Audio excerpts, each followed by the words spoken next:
El robo en el parque de Hammerpont, por H. G. Wells. Lectura por Gerardo Ferretis. Es un punto controvertido si el robo en domicilios ha de ser considerarse un deporte, un oficio o un arte. Para oficio, la técnica es muy poco rigurosa y sus pretensiones de que lo considere un arte están viciadas por el elemento mercenario que determina sus triunfos.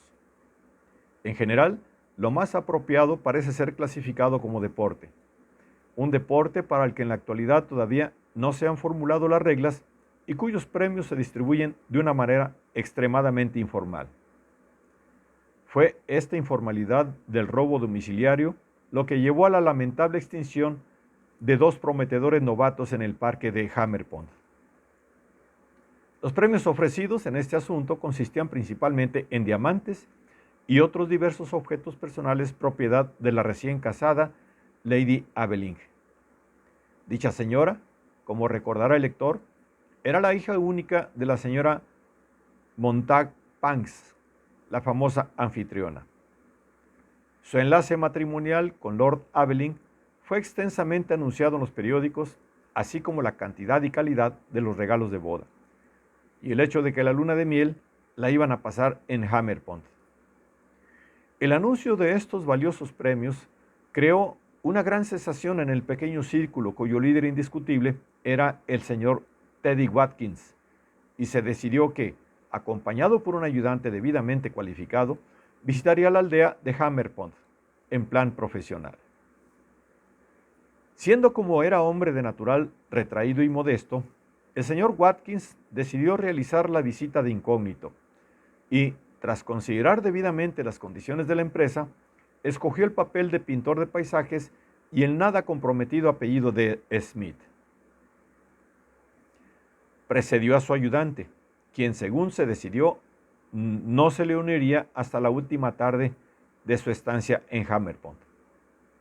Ahora bien, el pueblecito de Hammerpont es uno de los rincones más bellos de Sussex. Todavía sobreviven muchas casas con tejado de paja.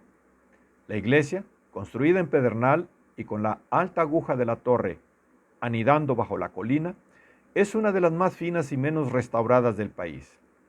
Y los bosques de hayas y juglas de helecho por los que discurre la carretera hasta la gran mansión son especialmente ricos en lo que los artistas y fotógrafos vulgares llaman estampitas.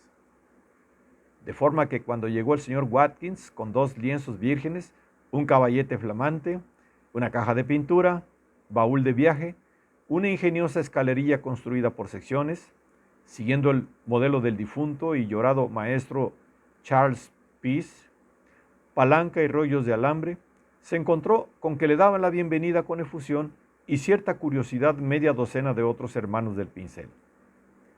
Esto convirtió en inesperadamente plausible el disfraz que había escogido, pero le obligó a soportar con cantidad considerable de conversación estética para la que estaba muy mal preparado.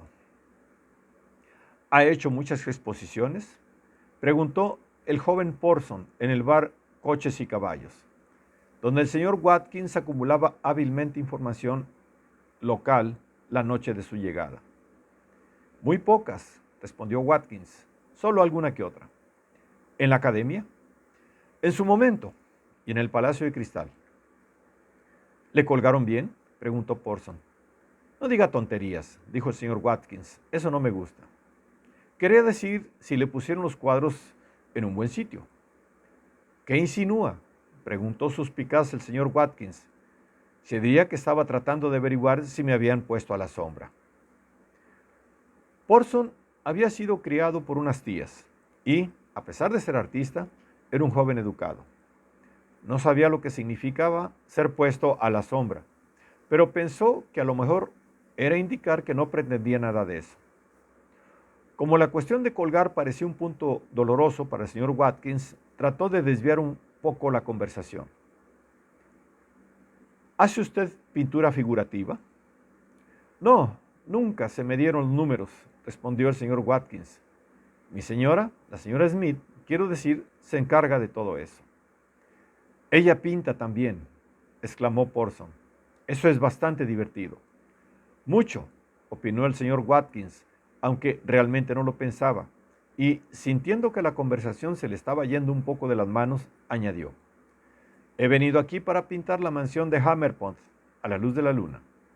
¡Hombre!, exclamó Porson, es una idea bastante novedosa. Sí, aseguró el señor Watkins, me pareció una idea bastante buena cuando se me ocurrió. Espero empezar mañana por la noche. ¿Qué? ¿No pretenderá pintar al aire libre de noche? Sí, eso es lo que pretendo, no obstante. Pero, ¿cómo verá el lienzo? Con una maldita linterna de policía, comenzó el señor Watkins respondiendo demasiado rápidamente a la pregunta, y luego, dándose cuenta de ello, le pidió a voces otro vaso de cerveza a la señorita Durgan. Voy a utilizar algo llamado linterna oscura, le dijo a Porson. Pero ahora estamos a punto de luna nueva, objetó Porson, no habrá luna. En cualquier caso, la mansión estará allí. Yo voy, ya sabe, a pintar primero la casa y después la luna. ¡Oh!, exclamó Porson, demasiado sorprendido para continuar la conversación. ¿Aseguran?, intervino el viejo Durgan, el dueño del bar, que había mantenido un respetuoso silencio durante la conversación técnica, que hay no menos de 3 policías procedentes de Hasworth, de servicio en la mansión a causa de las joyas de la tal Lady Evelyn. Uno de ellos le ganó 4 chelines y 6 peniques al segundo mayordomo a cara o cruz. Al día siguiente, hacia el crepúsculo, el señor Watkins, lienzo virgen, caballete y una caja muy considerable con otros utensilios en la mano, caminó por el agradable sendero a través de los bosques de hayas hacia el parque de Hammerpont y clavó su aparato en una posición que dominaba la mansión. Allí fue observado por el señor Rafael Sand, que volvía de un estudio de las canteras de Creta cruzando el parque. Habiéndole picado la curiosidad lo que Porson relataba del recién llegado, se dio la vuelta con la idea de discutir el arte nocturno. El señor Watkins aparentemente no se dio cuenta de su llegada.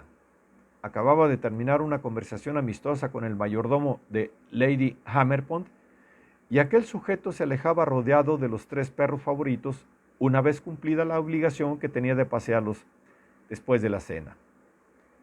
El señor Watkins estaba mezclando colores con aire de gran concentración.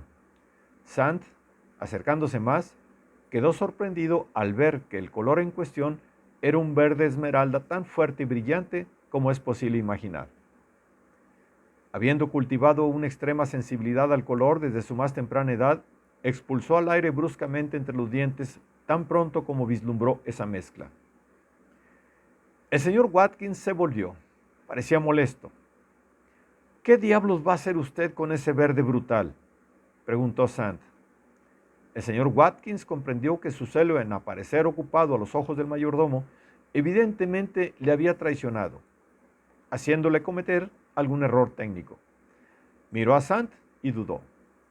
Perdone mi rudeza, dijo Sand, pero realmente ese verde es demasiado sorprendente.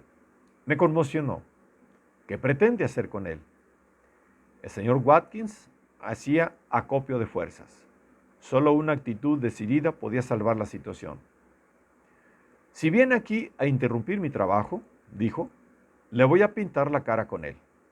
Sand se retiró, pues tenía sentido del humor y era hombre pacífico. Bajando el monte se encontró con Porson y Wainwright. Una de dos. Ese hombre es un genio o un lunático peligroso, explicó. Subid, aunque solo sea a ver su color verde. Y continuó su camino, el semblante iluminado por la agradable premonición de una animada refriega en torno a un caballete al anochecer y el derramamiento de mucha pintura verde. Pero con Porson y Wainwright, el señor Watkins fue menos agresivo y les explicó que el verde estaba pensado para ser la primera capa del cuadro. Se trataba, según admitió en respuesta a una observación, de un método absolutamente nuevo, inventado por él mismo. Pero a continuación se hizo más reticente. Explicó que no iba a contar a todo el que pasara el secreto de su propio y particular estilo y añadió algunos comentarios sobre la bajeza de alguna gente que remoloneaba por ahí para enterarse de los trucos que podía de los maestros, lo que inmediatamente le alivió de su compañía. El anochecer se hizo más oscuro. Primero apareció una estrella y después otra. Las cornejas de los altos árboles a la izquierda de la mansión hacía tiempo que habían caído en soporífero silencio. La mansión misma había perdido todos los detalles de su arquitectura, convirtiéndose en un contorno gris oscuro. Y entonces las ventanas del salón lucieron brillantes. Se iluminó la galería de las plantas y aquí y allá amarilló alguna que otra ventana de dormitorio. Si alguien se hubiera acercado al caballete en el parque, lo habría encontrado abandonado. Una palabra breve y grosera, en un verde brillante, manchaba la pureza del lienzo. El señor Watkins estaba ocupado en los arbustos con su ayudante, que se le había unido directamente desde la carretera. El señor Watkins tendía a autofelicitarse por el ingenioso ardid que había empleado para transportar su aparato descaradamente a la vista de todos, justo el teatro de operaciones. Ese es el vestidor, explicó a su ayudante. Y tan pronto como la doncella se lleve la vela y baje a cenar, haremos una visita. ¡Caramba! ¡Qué bonita está la mansión a la luz de las estrellas y con todas las ventanas y luces! Que me aspen, Jim, si ahora no me gustaría ser un pintor de esos. Encárgate de poner el alambre cruzando el sendero desde la lavandería. Se acercó cautelosamente a la mansión hasta que estuvo bajo la ventana del vestidor y comenzó a ensamblar la escalera plegable. Era un profesional demasiado experimentado para sentir ninguna excitación desacostumbrada. Jim estaba explorando el salón de fumar. De repente, muy cerca del señor Watkins, en los arbustos, hubo un choque violento y una maldición sofocada. Alguien había tropezado con el alambre que su ayudante acababa de poner. Oyó pies que corrían por el sendero de grava de más allá. El señor Watkins, como todo buen artista, era particularmente tímido y sin poder contenerse dejó caer la escalera plegable y empezó a correr prudentemente por los arbustos. Era confusamente consciente de que dos personas venían pisándole los talones y creyó que distinguía el contorno de su ayudante delante de él. En otro instante, había saltado el bajo muro de piedra que deslindaba los arbustos y estaba en parque abierto. Dos golpes secos sobre el césped siguieron a su propio salto. Se trataba de una ceñida persecución en la oscuridad a través de los árboles. El señor Watkins, de constitución ágil y bien entrenado, ganó, golpe a golpe, a la figura que jadeaba trabajosamente por delante. Ninguno habló, pero como el señor Watkins se puso deprisa a su lado, le sobrevino un escrúpulo de duda terrible. El otro hombre volvió la cabeza al mismo tiempo y profirió una exclamación de sorpresa. «No es Jim», pensó el señor Watkins, y simultáneamente el extraño se lanzó, como si dijéramos, a las rodillas de Watkins, y directamente estaban luchando a brazo partido los dos juntos en el suelo. «Échame una mano, Bill», gritó el extraño cuando llegó el tercer hombre. Y Bill lo hizo, de hecho, con las dos manos y recalcando con algunos pies. El cuarto hombre, presumiblemente Jim, al parecer se había dado la vuelta y dirigido en una dirección diferente. En cualquier caso, no se unió al trío. La memoria del señor Watkins sobre los incidentes ocurridos en los 2 minutos siguientes es extremadamente vaga. Se acuerda oscuramente de tener el pulgar en la comisura de la boca del primer hombre y de que, sintiendo ansiedad por su seguridad y durante unos segundos al menos, mantuvo contra el suelo la cabeza del caballero que respondía al nombre de Bill, agarrándole por el cuello. También fue pateado en gran número en sitios diferentes, aparentemente por una ingente multitud. Después el caballero, que no era Bill, logró poner la rodilla bajo el diafragma de Watkins y trató de doblarle sobre ella. Cuando sus sensaciones se hicieron menos confusas, estaba sentado sobre el césped y 8 o 10 hombres, la noche era oscura y estaba demasiado confuso para contar, estaban de pie a su alrededor, aparentemente esperando a que se recuperara. Tristemente llegó a la conclusión de que había sido capturado y probablemente habría hecho algunas reflexiones filosóficas sobre la veleidad de la fortuna si sus sensaciones internas no le hubieran quitado las ganas de hablar. Rápidamente observó que no tenía las manos esposadas y luego le pusieron en ellas un frasco de brandy. Esto le emocionó un poco. Era una amabilidad tan inesperada. Está volviendo en sí, dijo una voz que se imaginó pertenecía al segundo lacayo de Hammerpont. Los tenemos, señor, a los dos, dijo el mayordomo de Hammerpont, el hombre que le había ofrecido el frasco. Gracias a usted. Nadie respondió a esta observación. Sin embargo, no llegó a comprender cómo se le aplicaban a él. Está bastante aturdido, dijo una voz extraña. El bribón casi lo mata. El señor Teddy Watkins decidió seguir bastante aturdido hasta comprender mejor la situación.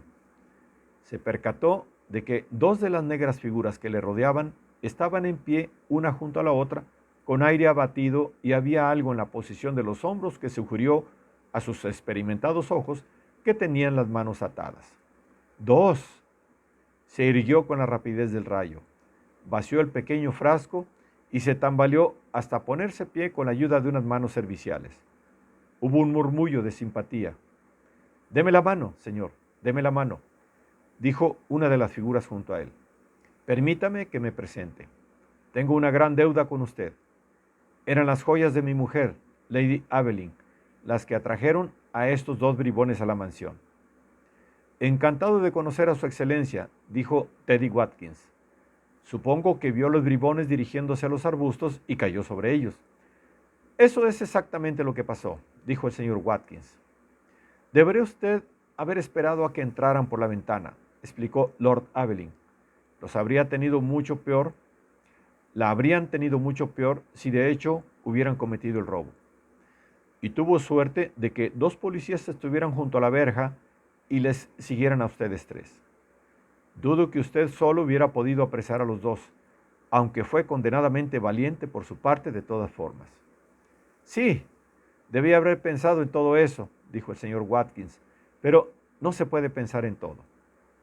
«Desde luego que no», asintió Lord Aveling.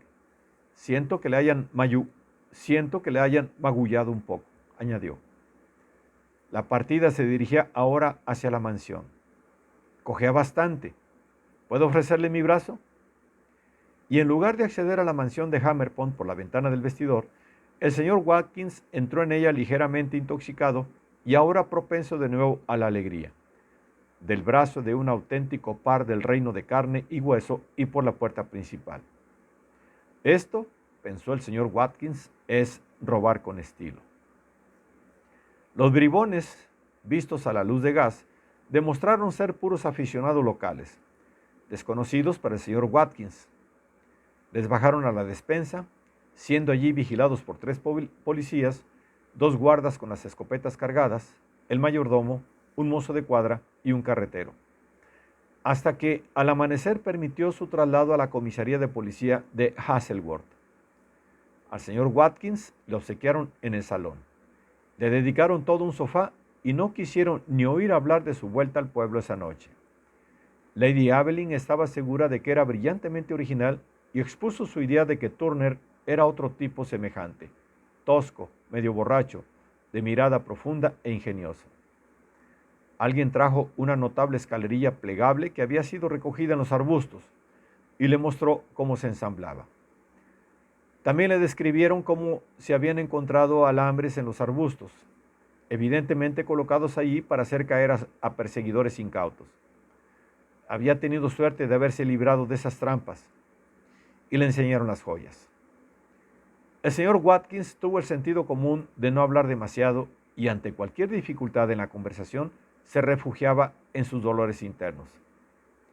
Al final, la rigidez de espalda y el bosteceo se apoderaron de él. De repente, todo el mundo cayó en la cuenta de que era una vergüenza tenerle ahí hablando después de la refriega. Así que se retiró temprano a su habitación, la habitacioncita roja contigua a la suite de Lord Aveling. La autora encontró un caballete abandonado que soportaba un lienzo con una inscripción verde en el parque de Hammerpont. y encontró la mansión de Hammerpont alborotada. Pero si encontró al señor Watkins y a los diamantes de Lady Aveling, no comunicó la información a la policía.